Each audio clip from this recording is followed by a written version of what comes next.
As we've seen in previous lectures and in the reading, the pursuit for ways of determining position on Earth have been going on for thousands of years, and they've evolved quite a bit over time.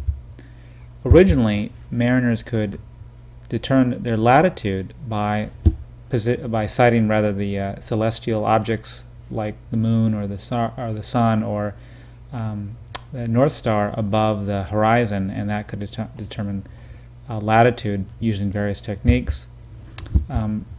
Longitude, as we learned, required the use of a clock in order to maintain precise measurement of the local time to compare to the time back at the origin or starting point, and now we simply use the prime meridian as that starting point, and the time difference we know now corresponds to the longitudinal distance from that origin, from that starting point. Another method that was used early on to figure out positions was angular measurements. Particularly with the invention of the compass, measurements could be taken that allow us to measure our angles and essentially determine our position. This is particularly important for mariners who are out at sea, and for a very long time until improved technologies were developed like the compass, like the clock, to determine longitude. A lot of seafarers stayed pretty close to shore because they wanted to be able to sight objects or landmarks along the shore that could tell them approximately where they were. With the development of the compass starting around the 10th century, that could be improved by establishing angles from where the ship was relative to objects that were visible on the shore. And essentially what that meant was measuring angles of those objects in the landscape using that compass. So, for example, if you sighted some object on the landscape that you could see clearly and you could also correspond to onto a map, you would record the azimuth for that location on that map, and you could then draw a line from the sighted object back along the map. And if you did that at 3 different locations, this would enable you to essentially pinpoint or triangulate your position using those angles. So this word triangulation refers specifically to the use of angles to determine position. And it's still something you can do today with a compass and a map. And all it takes, again, is to be able to sight things that are visible on the landscape but also on a map, and then to record the angles and draw lines back from them, or what we call back azimuths. But that's another lecture. In the 20th century, one of the more important developments that has happened has been the use of radio signals to figure out position. And one of the earliest technologies to take advantage of this was a system called LORAN, or long-range navigation. And essentially what it was is a series of radio beacons or transmitters that were positioned along coastlines all over the world. It started during World War II in the 1940s and enabled ships that were out at sea to essentially figure out their positions. And the way that it worked is pretty ingenious. Essentially, the idea was that every single transmitter was emitting a beep or a signal at exactly the same time, so they were all synchronized, although you could trace which signal came from which beacon. But essentially the idea was that you knew that the signals all traveled at the same speed, and since radio signals always travel at the speed of light, you knew what that was. But there is a slight delay in the time it takes for that signal to arrive at your receiver on your ship.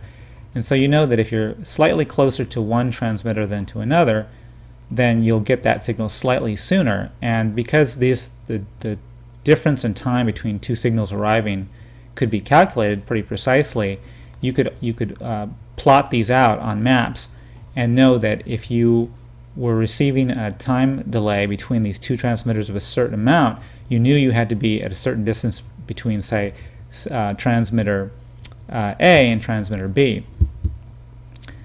This is an example of a navigation chart, so it's essentially used for ships who are along the coast, and it works by the system.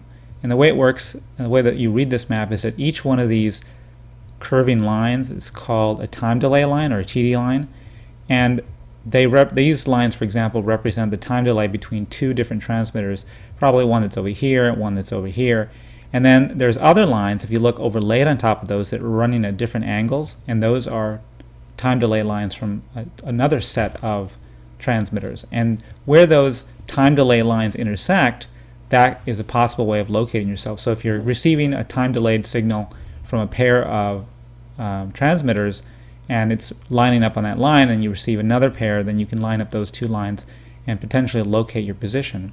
And this worked really well for a long time, but the problem is there was a lot of limitations to it. One, you had to have transmitters all over the world near coastlines. They had to be maintained, and they had a somewhat limited reach. At their best, the signals could travel about 1,200 miles out, which sounds pretty far, but actually you can be a lot farther than that from coast if you're in the middle of the Pacific Ocean, for example, or you're in a part of the world where that isn't covered very well.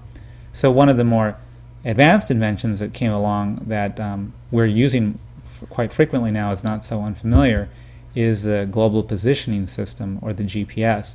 And the GPS system kind of extends the LORAN system, and I'll talk a little bit more about the issue of radio signals and time delay in a second. But the GPS system started in the 70s, and it essentially was a system of satellites that were being established in space, and it wasn't until the 1990s that it was fully operational and ready to be used.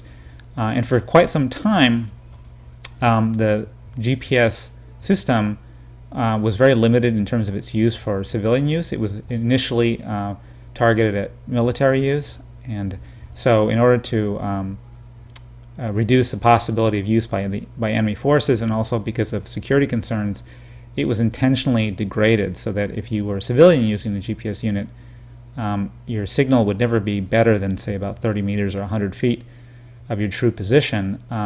But a lot of different companies and individuals figured out ways around that to improve the signal. So at some point it became kind of unnecessary because people had already figured out how to get around it. So in 2000, that system of intentional degradation or selective availability was turned off, and ever since then the system has gotten better and more user-friendly, and now it's such an important part of industry and private use that we don't really think about that possibility anymore. As you read about in your book, the GPS system refers to a variety of components or segments. So you have the satellites that are orbiting the Earth, 24 of them or more at any given moment, constantly needing to be replaced, actually. You have the user segment, which are the receivers. Those are the devices on the ground that are being held by a person or some other device that are receiving the signals from the GPS units, from the GPS satellites. And then you have a control segment, which essentially is the system in place on the ground to manage and monitor the satellites in the larger system. And so those three segments make up the GPS. The GPS system is set up in such a way that you're supposed to always have at least 6 satellites that are in view of any point on Earth. You need 4 to pinpoint an exact location, but you always want more because sometimes the satellites are at an odd angle and the signal doesn't come in very well, and so you want to have more than the minimums to ensure that you'll get an adequate signal. They're always moving, they're moving quite fast, so the whole system of keeping track of these satellites is pretty sophisticated, but newer GPS units, receivers, can keep contact or keep tracking of 6 or more satellites, up to 12 often, in order to lock on to the best signal at any given moment. The ground control stations are essentially consist of radar systems that are constantly actively pinging the satellites with radio signals to physically monitor where exactly they are, because they do change their orbits slightly. In general, they're very stable. They're constantly circling around the Earth in a stable orbit, but there's slight movements because of gravity influences from the moon and other objects in space. So they have to be monitored constantly, and the updates to changes to the position can be transmitted to the satellite or transmitted to other users, so you can make slight corrections.